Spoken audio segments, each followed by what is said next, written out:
the Mavic Mini. It is so small, cute, and powerful. It's like the baby Yoda of the drone world.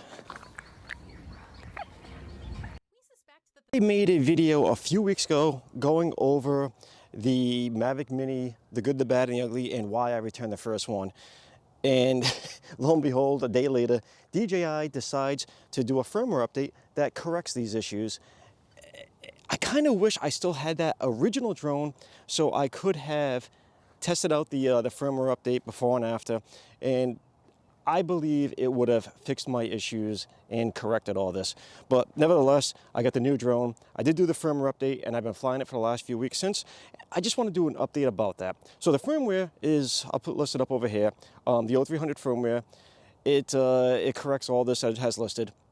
But the main things for me was that shaking when I was trying to shoot the video, that was a deal breaker right there.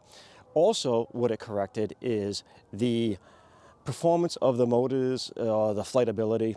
It reduced the amount of warnings I received without the enough power. It also, I mean, this thing just responds so well to the controller. It's so quiet. I'm flying it now in the wind, and I'm not having the same issues I was having before.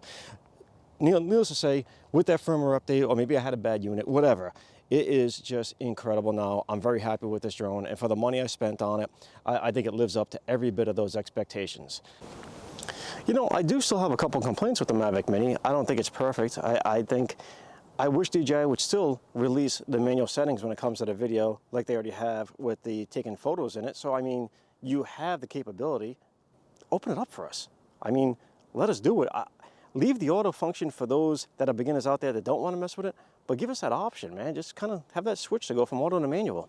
Another thing is, and I don't know if this can be changed, but it seems like they have the slow charger for the batteries versus the fast charger.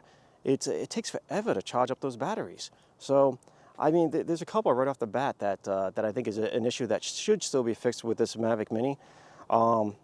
Honestly, I'd be also interested in a Mavic Mini Pro, maybe. One that's not so much worried about the 250 grams. You got that taken care of for the other countries and for those hobbyists that don't want to register.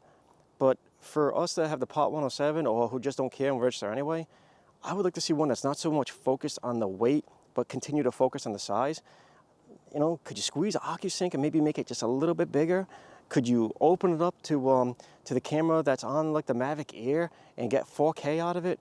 Could you make the motors a little bit more powerful? So maybe instead of the estimated 30-minute flight time, you get 20, but it goes even faster. Or can you add obstacle avoidance to it? And again, not worry about the weight as much. I'd be really interested if they made a Mavic Mini Pro and kind of added in some more of the safety features and performance features to make it that much more better. But who knows? I mean, you know, maybe the only interest in this kind of a small drone is because of that. Because when you think about it, I guess, I don't know, I'm just fascinated with technology and like how it evolves. But the Mavic 2 Pro, or even the Mavic Original Pro, when compacted, it has such a small footprint already. But I don't know, if they can do something small like that, DJI, think about it. Just consider it. So I haven't been using it a lot. I've been really working with the GoPro Hero 8 Black, but today I'm vlogging and using the RX100 Mark 7. I love this camera. This camera, it's so incredible. Honestly, I still feel the same. It has a lot of the capabilities like a DSLR squished into this tiny little compact body. A lot of the A9 features when it comes to how quick the autofocus is and everything. It's amazing. Do I wish I had, you know, inside ND filters? Sure.